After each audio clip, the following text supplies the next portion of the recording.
Berita darurat dari Timur Tengah. Saat ini, di Iran sedang terjadi perebutan kekuasaan yang sesungguhnya. Korps Garda Revolusi Islam Iran telah terlibat dalam perebutan kekuasaan secara terbuka dengan para politisi negara itu.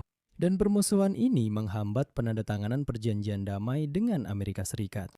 Sehari sebelumnya, ketika masa gencatan senjata antara Amerika Serikat dan Iran hampir berakhir, Donald Trump mengumumkan perpanjangan gencatan senjata dengan Iran tanpa menyebutkan batas waktu tertentu. Trump hanya menjelaskan bahwa ia memberikan waktu singkat kepada faksi-faksi politik Iran yang saling bermusuhan untuk bersatu dan menyusun tawaran balasan yang konsisten. Jika tidak, perpanjangan gencatan senjata yang ia umumkan pada hari Selasa akan berakhir.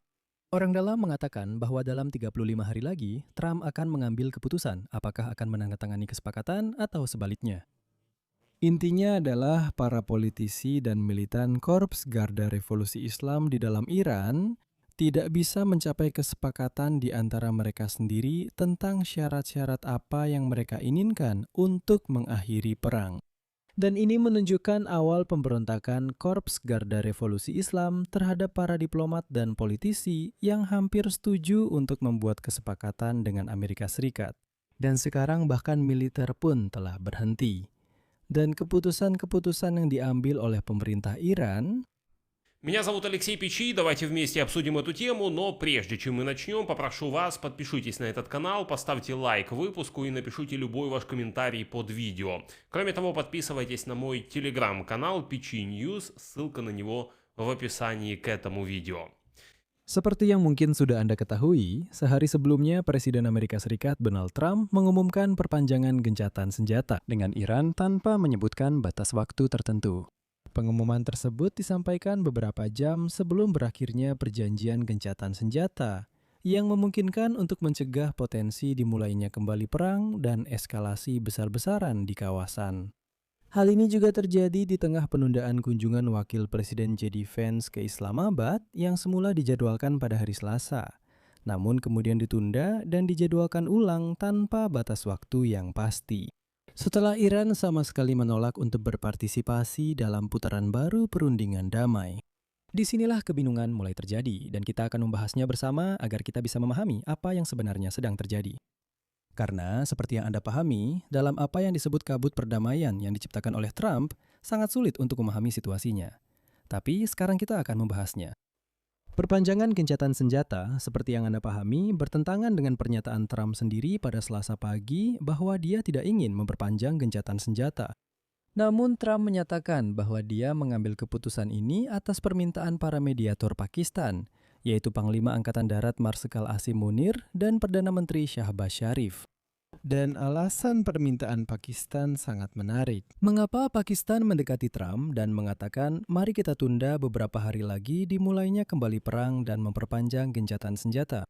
Seperti yang dikatakan sendiri oleh Donald Trump, kutipannya, karena adanya perpecahan serius di pemerintahan Iran, kami diminta untuk menunda serangan ke Iran sampai para pemimpinnya dan perwakilannya dapat mengajukan satu usulan bersama.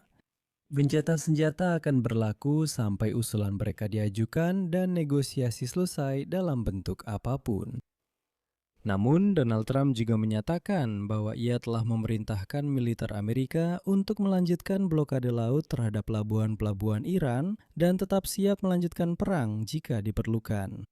Sementara itu, pihak Iran terus meyakinkan secara terbuka bahwa mereka telah menang dan tidak meminta siapapun untuk memperpanjang gencatan senjata. Mahdi Mahamadi, penasihat keamanan nasional untuk Ketua Parlemen Iran dan Kepala Negosiator Muhammad Baghir Ghalibaf, hari ini menyatakan hal berikut, kutipan. Pihak yang kalah tidak bisa mengajukan syarat. Kelanjutan blokade tidak ada bedanya dengan pengeboman dan harus dihadapi secara militer. Lebih dari itu, perpanjangan gencatan senjata oleh Trump jelas berarti membeli waktu untuk melakukan serangan mendadak. Sekarang adalah waktunya bagi Iran untuk mengambil inisiatif. Jika Anda belum paham, saya akan mengulanginya. Penasihat Ghalibaf ini menyerukan agar Iran memulai serangan terlebih dahulu. Jadi, dengarkan, gencatan senjata sudah berakhir, apakah Trump memperpanjangnya? Tidak, ayo kita berperang. Pada dasarnya, dia menyerukan dimulainya kembali perang. Dan sekarang pihak Iran menegaskan bahwa mereka tidak percaya pada Amerika Serikat karena Trump diduga menggunakan jeda ini untuk mempersiapkan serangan baru dan Amerika Serikatlah yang tidak ingin bernegosiasi. Dan hari ini pihak Gedung Putih sedikit menjelaskan apa yang sebenarnya sedang terjadi. Dan di sini kita kembali lagi pada pernyataan bahwa berbagai faksi politik di dalam Iran perlu menyepakati satu posisi bersama. Katanya setelah negosiasi di mana orang-orang Iran tampaknya setuju dengan kesepakatan Amerika Serikat, mereka mulai menolak tawaran Amerika Serikat. Namun pada saat yang sama, orang-orang Iran juga tidak bisa mengajukan usulan mereka sendiri. Artinya, kalau menolak, ya ajukanlah usulan. Tapi entah kenapa, belakangan ini orang-orang Iran menolak, tapi tidak mengajukan apa-apa. Dan semuanya sangat sederhana. Ternyata para politisi dan diplomat di satu sisi dan para militan Korps Pengawal Revolusi Islam Iran di sisi lain tidak bisa mencapai kesepakatan. Dan Ayatollah Khamenei yang baru malah benar-benar menghilang entah kemana. Pihak Gedung Putih meyakinkan bahwa mereka siap menandatangani perjanjian damai, tetapi khawatir mereka telah bertindak terlalu jauh. Dan di Teheran, mungkin tidak ada siapapun yang memiliki wewenang untuk menandatangani perjanjian damai dan kesepakatan nuklir. Pemimpin tertinggi Iran, Mojtaba Khamenei, hampir tidak pernah berkomunikasi dengan publik. Tidak ada yang melihat atau mendengarnya. Sudah berapa lama? Lebih dari 1,5 bulan, bahkan lebih lama lagi. Jadi, dalam 2 minggu terakhir selama gencatan senjata berlangsung, dari dia sama sekali tidak ada pernyataan tertulis. Artinya, dia benar-benar menghilang entah kemana. Para jenderal Korps Pengawal Revolusi Islam yang sebenarnya mengendalikan negara dan para negosiator sipil Iran sudah secara terbuka berbeda pendapat mengenai isu strategis nuklir. Dan di sini akan dikutip pernyataan salah satu negosiator Amerika.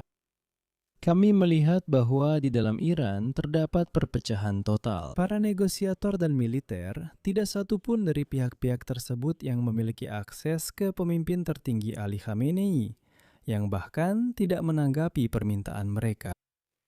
Seperti yang sekarang telah diketahui, perbedaan pendapat pertama sebenarnya mulai terlihat di dalam Teheran setelah tahap pertama negosiasi 2 minggu yang lalu.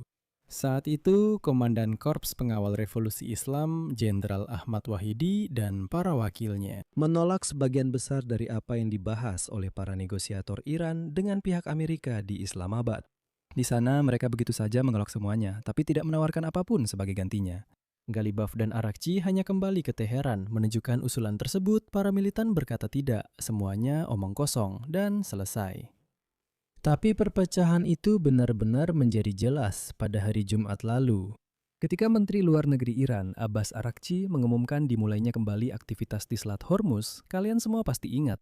Korps Pengawal Revolusi Islam secara terbuka menolak untuk melaksanakan keputusan tersebut dan mulai secara terbuka menyerang kapal tanker.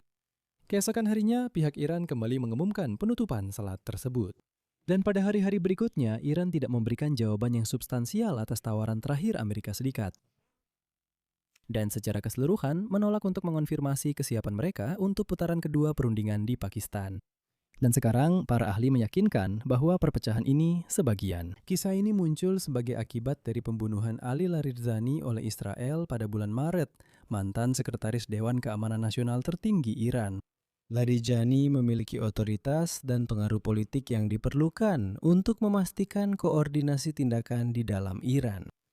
Penggantinya, Muhammad Bagher Ghazal Ghadar, yang bertugas mengoordinasikan tindakan antara Korps Pengawal Revolusi Islam, kepemimpinan sipil, dan pemimpin tertinggi, tidak berhasil melakukannya. Dia tidak mampu mendamaikan semua pihak dan membangun dialog di antara mereka. Namun Larijani mampu melakukan hal itu. Namun tampaknya ini baru permulaan. Diketahui bahwa para jenderal Korps Pengawal Revolusi Islamlah yang melarang Ketua Parlemen Ghalibaf dan Menteri Luar Negeri Arakci pergi ke Pakistan untuk berunding akhir pekan ini. Dan sekarang, seperti kata pepatah, perhatikan baik-baik permainannya. Pada Senin malam, orang-orang Iran memberi lampu hijau kepada para mediator Pakistan. Untuk negosiasi, katanya semuanya oke, ayo kita bertemu pada hari Selasa. Namun, hingga Selasa pagi, sinyal itu menghilang, digantikan dengan tuntutan kepada Amerika Serikat untuk mencabut blokade Angkatan Laut. Jika tidak, mari kita lanjutkan perang. Saat ini sama sekali tidak diketahui apa yang diinginkan Iran, apa yang sedang mereka upayakan. Mereka hanya menyatakan bahwa mereka bisa mematuhi gencatan senjata atau bisa juga tidak, dan itu saja. Bahkan di ranah publik, hanya itu saja. Dan di sini sendiri, Donald Trump terjebak dalam situasi sulit. Para penasihat Trump meyakinkan bahwa dia percaya Amerika Serikat telah mencapai semua yang bisa dicapai secara militer dan Amerika Serikat ingin keluar dari perang yang semakin tidak populer ini. Tapi apa yang harus dilakukan ketika lawanmu menjadi tidak terkendali? Ketika aturan di Iran ditentukan oleh Korps Pengawal Revolusi Islam, tampaknya satu-satunya pilihan adalah memulai kembali operasi militer Amerika Serikat, yang kemungkinan besar akan kita saksikan dalam beberapa hari ke depan. Di sini saya akan mengakhiri dengan tanda titik-titik. Pendapat dan kesimpulan Anda silakan tulis di kolom komentar di bawah episode ini. Jangan lupa subscribe channel ini, tekan lonceng, dan beri like. Jika Anda ingin mendukung kerja kanal YouTube ini dan menganggapnya penting serta diperlukan, Anda bisa memberikan donasi atau berlangganan sebagai sponsor di kanal ini, atau berdonasi dalam format apapun yang menurut Anda nyaman. Semua tautan dan informasi pembayaran ada di deskripsi video ini. Saya akan sangat berterima kasih atas dukungan apapun dari Anda. Dan jangan lupa untuk berlangganan kanal Telegram PC News. Linknya juga ada di deskripsi video. Itu saja. Jaga diri Anda. Sampai jumpa semuanya.